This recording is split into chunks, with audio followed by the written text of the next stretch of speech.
Алла Тағала Бақара сүресінде айтады, мынау қажылықпен байланысты ғой енді. Баршамыз көбіміз қазір умраға барып жатырмыз. Қажылыққа барғандар бар арамызда.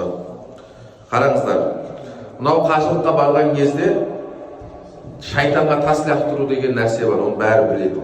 3 күн лақтыру сондай. Енді соны айтып жатыр Алла Тағала.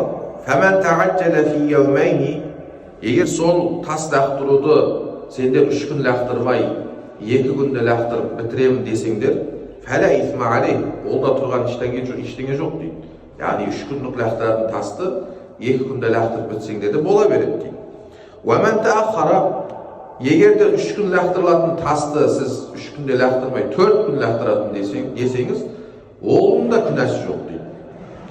Не үшін? Лиманиттаға, бірақ мынандай нәрсе бар дейді. Егер тақуалықпен оралатын болса дейді, қараңыздар. Ол сіздің барып шайтанға тас лақтырып келгеніңіз шешіп тұрған жоқ мәселе. Сіздің қандай оралғаныңыз шешіп тұрды үйге. Сіз қандай күйде оралдыңыз. Тағы да былай бір ашатын болсам, сіз барып келдіңіз умраға.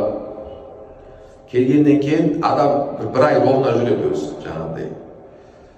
Қой, бұйрық болады дегендей. Кейін жай басталады тағы, бұрынғы қылықтар. Егер де сол бұрынғы қылықтарыңды қайтадан бастайтын болсаңдар, немесе бұрынғы жаңағыдай сол жаман әдеттер тағы да басталатын болса, онда сіздің барып келгеніңіз тек қана рәсім болды.